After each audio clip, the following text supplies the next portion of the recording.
समदर्शी के रूप को कहत हूँ पहचान, हे कुंती सुत ध्यान से सुनो लगा कर कान। ब्राह्मण गैया स्वान में देखे मेरा रूप, हाथी और विद्वान सम सब निर्बल और भूप। नमस्कार दोस्तों, आज मैं आपको गीता के 5वें अध्याय की कथा सुनाने जा रही हूँ। प्रेम से बोलिए कृष्ण भगवान की जय हो। भगवान श्री कृष्ण से अर्जुन ने पूछा, हे केशव, त्याग कर्म और फल रहित कर्म में से कौन सा कर्म श्रेष्ठ है?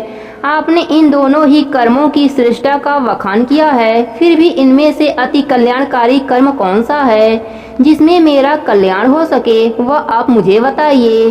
अर्जुन का प्रश्न सुनकर भगवान श्री कृष्ण बोले, हे अर्जुन, त्याग कर्म और फल रहित कर्म ही श्रेष्ठता एक समान है, जबकि निष्काम कर्म साधन की सरलता के कारण श्रेष्ठ माना गया है। कर्म करते समय मन में त्याग की भावना लेकर इंद्रियों व शारीरिक कृत्यों का त्याग किया जाता है, जबकि निष्काम कर्म में भगवत कृत्यों में समभाव रखा जाता है, अतः यह श्रेष्ठ है। हे कौन्तेय, जो प्राणी इस रहस्य को जानता है वह दुख एवं सुख से रहित सन्यासी प्रवृत्ति का होता है। ऐसा प्राणी किसी के प्रति द्वेष की भावना नहीं रखता और न ही उसके मन में किसी प्रकार की कोई कामना रहती है। इसलिए जो प्राणी अपने अंतर मन की उथल पुथल से रहित होता है वह भव बंधन से मुक्त हो जाता है। हे पार्थ, जो प्राणी साख्य और कर्म योग में भेद करता है वह मूर्ख व अज्ञानी है, क्योंकि वह प्राणी इस बात को नहीं जानता कि दोनों कर्मों का फल एक ही होता है। जिसे योग अर्थात मेरा ज्ञान हो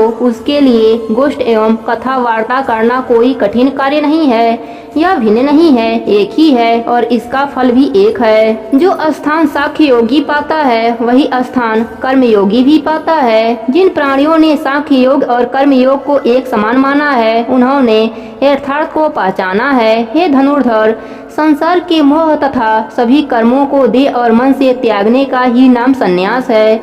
जब तक प्राणी ब्रह्म योग से नहीं जुड़ेगा उसके लिए संन्यास पाना दुष्कर है। स्मरण के साथ मेरा नाम जुड़ जाता है तब वह स्वतः संसार के सभी मूलभूत सुखों को भूल जाता है। यही सन्यासी के गुण हैं। स्मरण योग से बधा सन्यासी अति शीघ्र पर ब्रह्मा को प्राप्त होता है। हे अर्जुन, निष्काम कर्म के बिना संन्यास कर्म होना असंभव है तथा निष्काम कर्म अर्थात भगवत चिंतन के द्वारा ही परम तत्व की प्राप्ति सरलता से होती है। अतः हे कुंती पुत्र अर्जुन, निष्काम कर्म करने वाले प्राणी का मन शुद्ध होता है। वह सभी प्राणियों में एक ही तत्व को मानकर निष्काम भाव से कर्म करते हुए उसी में निर्लेप रहता है। तत्वज्ञानी अर्थात सांख्य योगी सभी कर्मों को करते हुए भी उन कर्मों के प्रति आसक्त नहीं होता, अर्थात वह मानता है कि नेत्र देखते हैं, कान श्रवण करते हैं, नासिका सूंघती है, जीभ स्वाद लेती है, श्वास आते जाते हैं, हाथ अपना कार्य करते हैं, पाँव चलते हैं, निद्रा आती है और जाती है आदि सभी क्रियाएं स्वतः हो रही हैं तथा इसमें इसका कोई योगदान नहीं है। इन सब से अलग मैं आत्माराम हूँ, मैं अकर्ता हूँ और इन सब से अलग हूँ। हे पार्थ, तत्वज्ञानी स्वयं को अकर्ता तथा आत्म के रूप में ही देखता है और कर्मों में स्वयं को पृथक मानता है। इसी वृत्ति से वह कर्म करता है, अतः उसे कर्मों का दोष नहीं व्यापता। जैसे जल में कमल निर्लेप रहता है वैसे ही वह प्राणी भी वासना से निर्लेप रहता है। हे अर्जुन, जो योगी है अपनी देह मन और इंद्रियों से सत्कर्म करते हैं, स्नान आदि करते हैं तथा फल की इच्छा भी नहीं करते, वह निश्चय ही शांति पाते हैं। जो मन में किसी प्रकार की कामना लेकर ऐसा करते हैं वे मुक्त नहीं हो पाते बल्कि बंधनों में बंध जाते हैं। हे अर्जुन, जो तत्वज्ञानी हैं, इंद्रियों को बस में किए हुए हैं और स्वयं को कर्ता न मानकर मुझ में तथा मेरे सत्य रूप में ही लीन रहते हैं, वही प्राणी सबसे अधिक सुखी हैं। हे पार्थ, यह सुनकर कि मैं कैसा हूँ और अकर्ता न होते हुए भी मेरा कार्य क्या है, वस्तुतः मैं संसार को उपजता हूँ। मेरा स्वभाव मायामय है। यह सारा संसार माया का खेल है और मुझे इस संसार से कोई प्रयोजन नहीं है। मैं न किसी से पुण्य कराता हूँ न किसी को पाप करने के लिए प्रेरित करता हूँ। जो प्राणी अज्ञानी है वह अज्ञान से मोहित होकर पाप करता है। जो प्राणी मुझ निर्लेप और ईश्वर को न्याय समझते हैं उनके मन में कभी अज्ञान नहीं उपजता। जिस प्रकार सूर्य के लिए अंधकार का कोई महत्व नहीं है उसी प्रकार ज्ञानी जन भी निर्लेप हैं। जो प्राणी मुझे ही परमात्मा मानकर मेरा निरंतर चिंतन करते हैं वह मोक्ष पाते हैं। हे अर्जुन, जिसने ब्राह्मण के घर में जन्म लिया हो, विद्या में पूर्ण हो, उच्च कुल में जन्म लेने का जिसे अहंकार न हो, सबके साथ नम्रता का व्यवहार करे, साधु, ब्राह्मण, गौ, हाथी, कुत्ता, चंडाल आदि में ऊंच नीच न समझे और सबको एक समान माने, वह समदृष्टि पंडित कहलाता है। उसे तू हर बंधन से मुक्त हुआ समझ। जिसकी ऐसा ब्रह्म दृष्टि हो, जो मन भावना वस्तु पाकर भी प्रसन्न न हो और अप्रिय वस्तु पाकर शोकग्रस्त न हो, जो ऐसा स्थिर बुद्धि ज्ञानी ब्रह्मा को जानने वाला हो, जिसके हृदय में अज्ञान लेस मात्र भी न हो, जिसने इंद्रियों का सुख भुला दिया हो, वही आत्मा के सुख में तल्लीन रहता है। हे कुंती नंदन, जिसकी आत्मा ब्रह्म के साथ जुड़ी हुई है, उसने ही सच्चा अविनाशी सुख पाया है। अतः ऐसे ही प्राणी विषय भोगों को त्याग कर आत्मा का सुख भोगते हैं। वे इंद्रियों को भोगने की मोह माया से सदैव दूर रहते हैं, क्योंकि इंद्रियों के भोग तो दुखों का भोग उपजते हैं। हे अर्जुन, अब उनकी बात सुन जो फिर संसार में आगे कभी नहीं जन्मे। जिन ज्ञानवान प्राणी को काम क्रोध नहीं उपजता, उसका जन्म पुनः नहीं होता।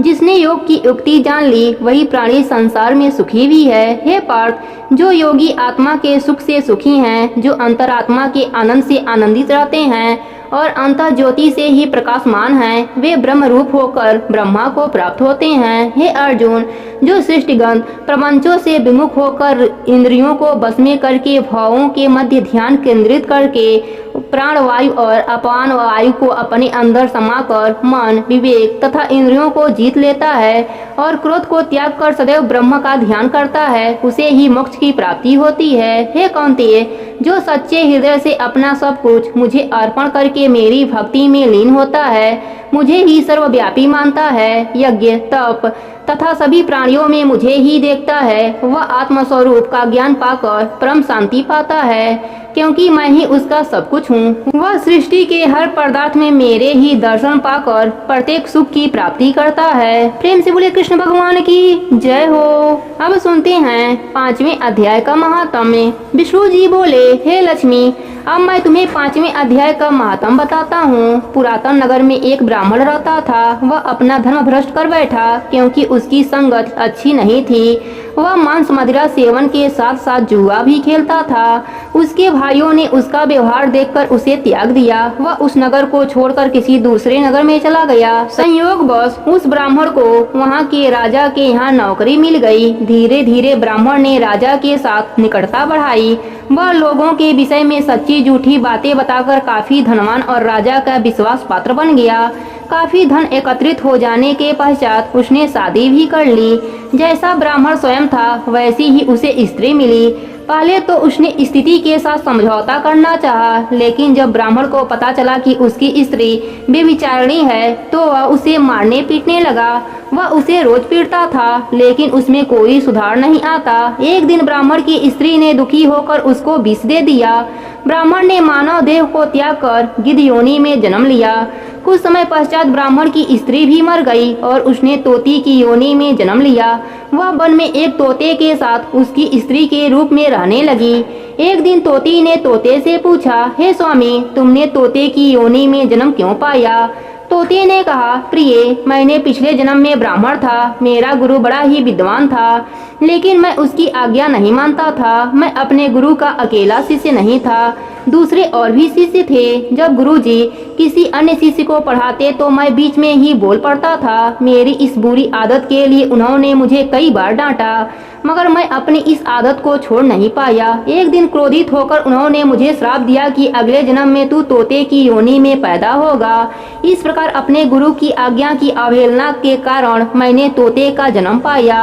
अब तुम बताओ, तुम किस कारणवश तोती का योनि पाई हो? तोती ने कहा, मैं भी पिछले जन्म में एक ब्राह्मणी थी। विवाह के पश्चात मैं अपने पति की आज्ञा नहीं मानती थी। मेरी इस आदत से परेशान होकर वह मुझे मारने पीटने लगा। एक दिन तंग आकर मैंने अपने पति को विष देकर मार डाला। जब मेरी वह देह छूटी तो कई प्रकार के नरक भोगकर मैंने तोती का जन्म पाया। तोती की बात सुनकर तोते ने कहा, तूने अपने पिछले जन्म में बहुत बुरा कर्म किया था, अपने ही पति को विष देकर मार डाला।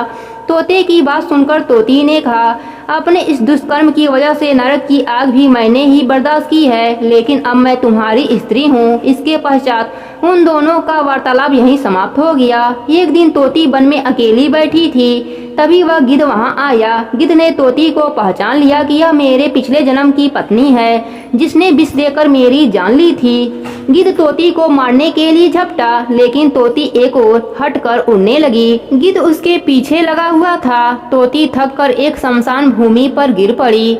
जहाँ तोती गिरी थी वहाँ कभी एक साधु का दाह संस्कार किया गया था। साधु की खोपड़ी वर्षा के जल से भरी हुई थी। तोती सीधी उसी में गिरी। गिद्ध उसे ढूंढता हुआ वहाँ पहुँचा और तोती को मारने लगा। लड़ते लड़ते दोनों उस पानी में भीग गए। कुछ ही क्षण पश्चात दोनों मर गए और इस अदम देह को छोड़कर उन्होंने देवदेह पाई। आकाश से विमान उतरा, जिस पर बैठकर वे बैकुंठ लोक की ओर चल दिए।